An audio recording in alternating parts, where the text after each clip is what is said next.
How to edit Google Form after submit. Hey everyone, welcome back to the channel.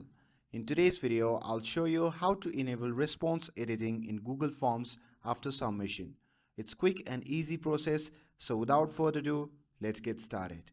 So first thing first, head over to the Google Forms and sign in with your account. And once you are inside the Google form, simply select the form where you want to allow response editing. And once you are inside the form, simply click on the settings tab at the top. And from there, you can simply scroll down until you find the responses section.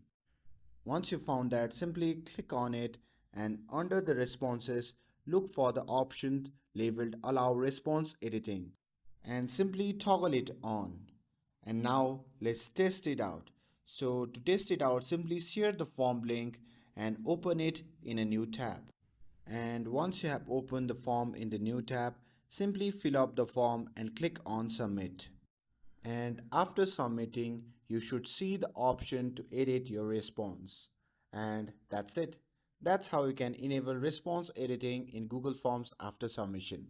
And that's all there is to it.